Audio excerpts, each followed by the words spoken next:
technology takes centre stage in the last part of this round table conversation, where our panel reflects on the fact that both existing and emerging technologies can potentially make all the difference when it comes to the future viability of financial advice practices and risk specialist advice practices in particular.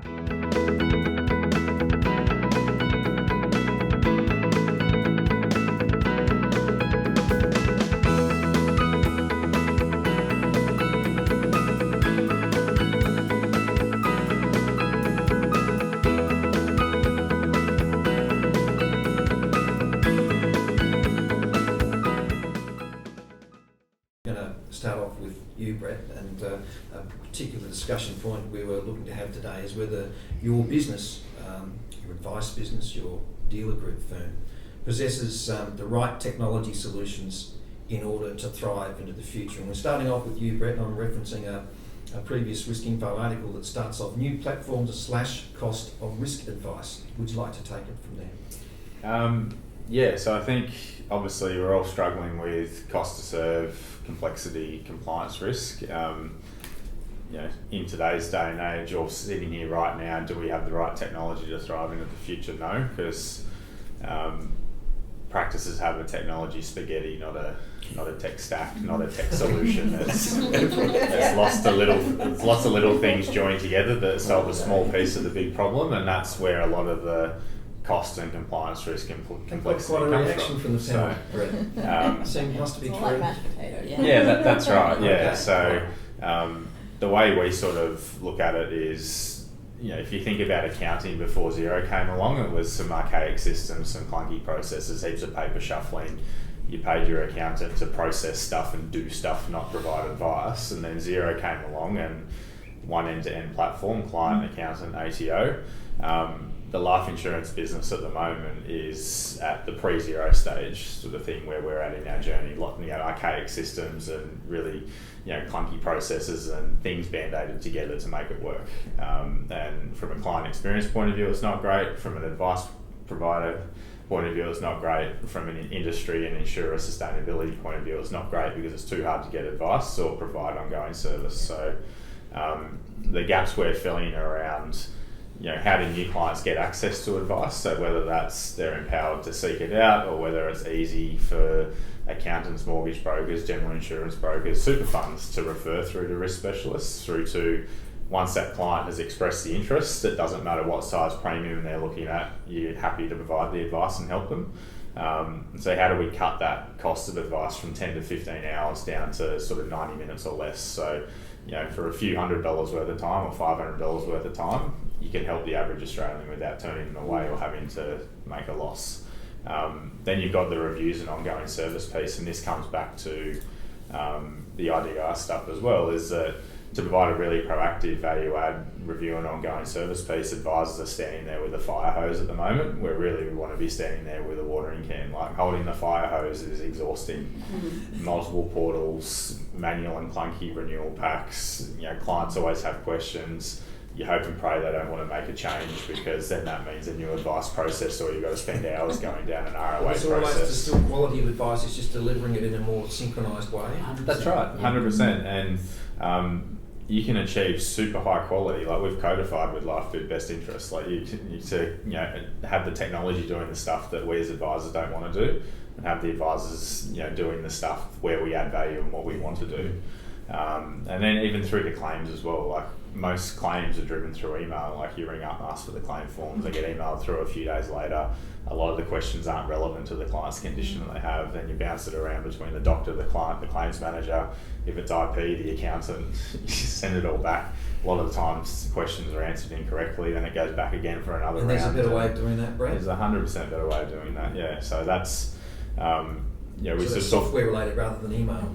That's right, yeah. So that's where we've taken it and said, well, how, we know what we want to be able to do as technology providers. What do we need to be able to provide to advisors to enable them to do that?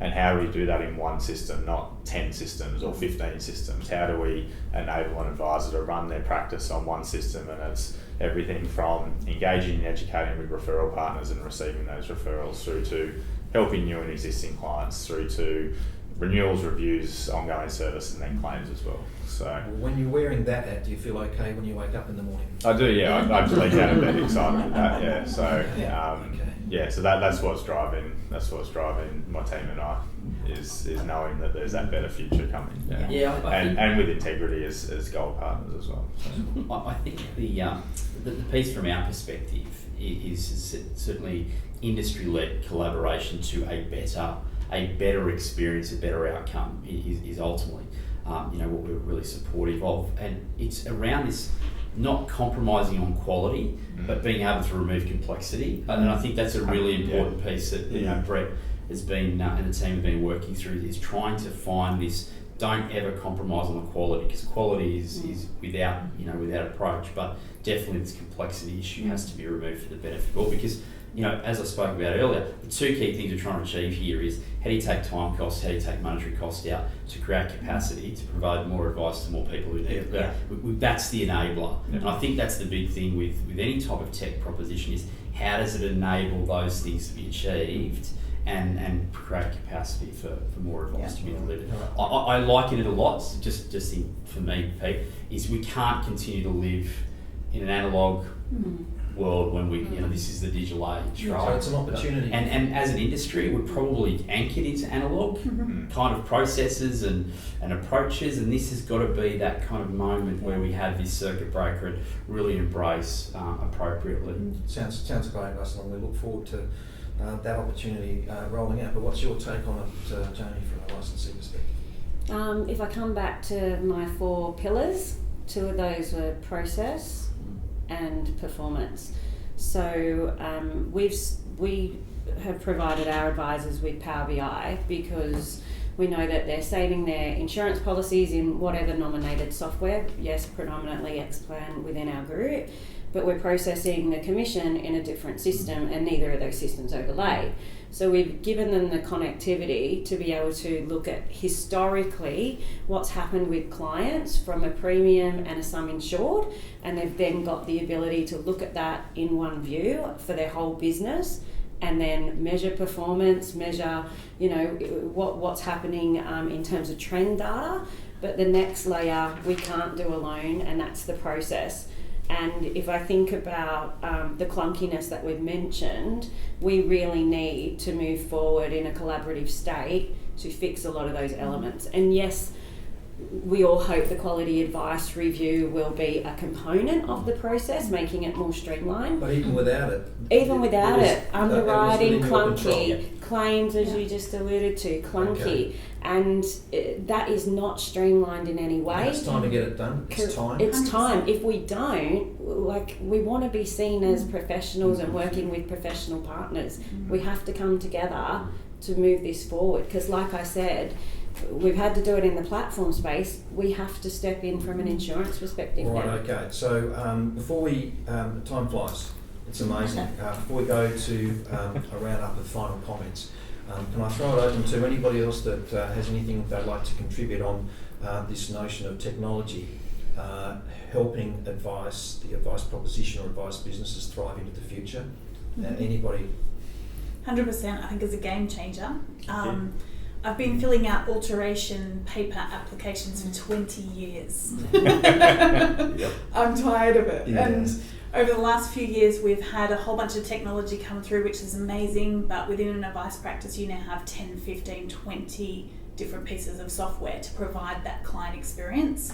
We need to bring it all together, one system, especially in the life insurance space, to be able to allow advisors to just focus on the client experience.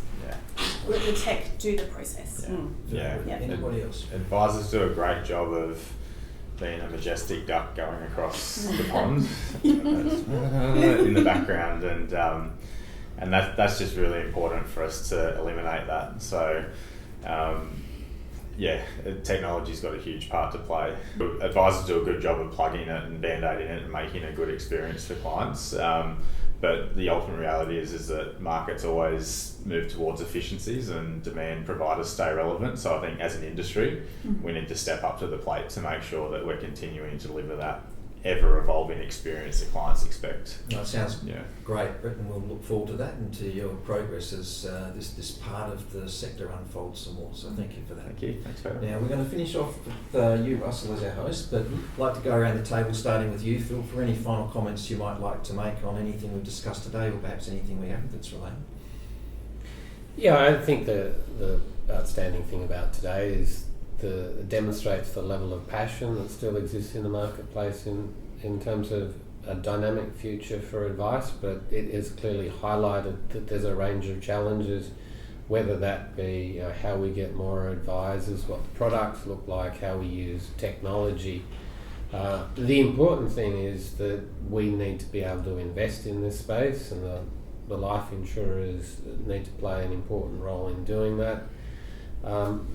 There must be a great future, but we've got a lot of work to do to achieve that outcome, and it all starts now. There must be a great future. There will be a great future for life insurance and life insurance advice. Yes.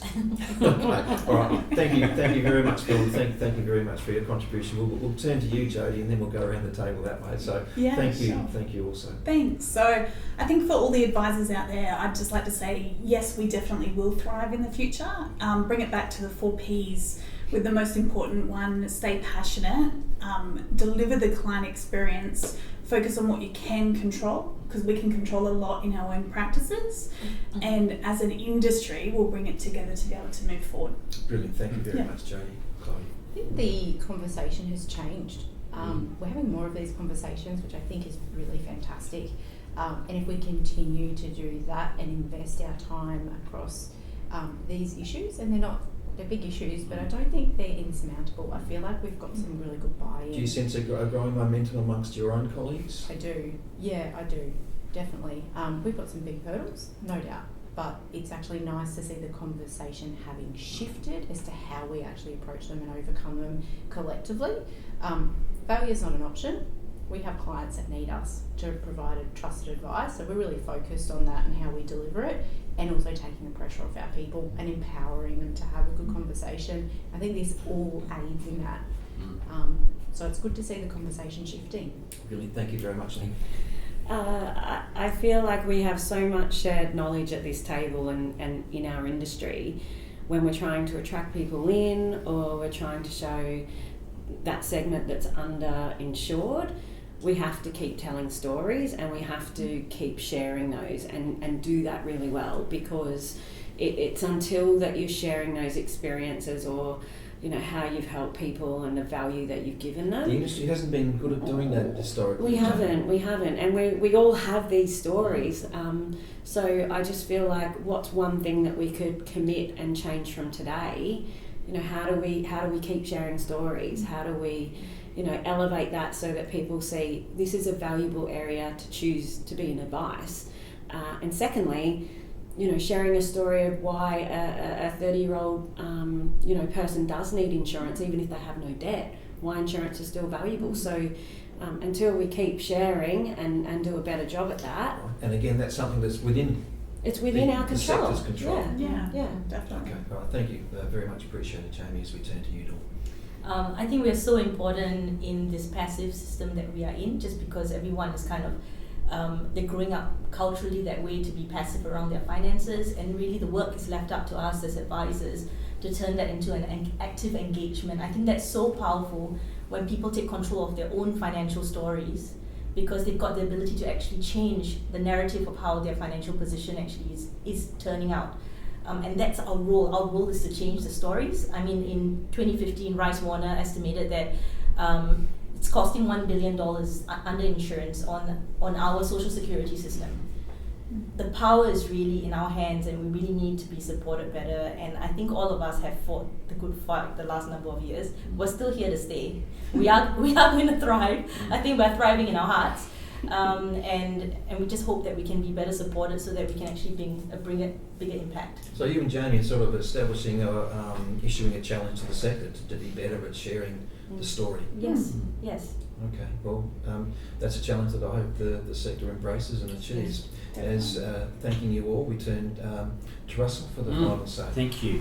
I think it's really in that zone of recognising that we are re-emerging from both the period of COVID and everything else associated as a community and as an industry, but equally our own set of challenges. This for me felt like it's the re-emergence and the start of us looking forward with optimism, with hope, and with that sense that there is enormous opportunity for us to collectively thrive. But the aspect that's so critical here is the ecosystem needs to face in, lean in, and play a collaborative role around how do we actually ensure that we realise, this industry becoming great again, and for people to want to be a part of this great industry, because what we do matters and what we do makes a difference. And the reality is the need hasn't disappeared during this period. It's now time for us to be able to collectively refocus on delivering to that, because there's untapped opportunity and need that sits out there that we all need to make sure. So once again, everything's connected. Absolutely, it is. And we don't live in a vacuum. We don't operate in a vacuum. Yeah, and it's great news for like the advisors sitting out there, looking for that reason to continue on, or looking for that reason to join the industry, or not scope out risk advice. We're not launching rockets to Mars. We're not, manufacturing jumbos that need to be working 100% or they fall out the sky. Like, we're manufacturing a PDF for promise and peace of mind. And although the regulations around that are technical, like, we are designing an experience that will make a difference and allow us to thrive into the future. So there you go. Yeah. I thought you already had your final say. It sort of came to me when Russell was talking. So yeah. Well, that's a great place to leave it. Safe to thank you all sincerely for your contributions, for just being available, for saying yes, and for taking part in what I thought was a really positive conversation, acknowledging the challenges that exist, but appreciating and seemingly some form of agreement that a lot of the answers are within our control as a sector, as an industry, whether it's the advisor, the dealer group, the life company, the software producers, the associations all working together more collaboratively. So thank you all very much indeed, and I look forward to the rest of the conference. Phil, best wishes with the rest of the conference.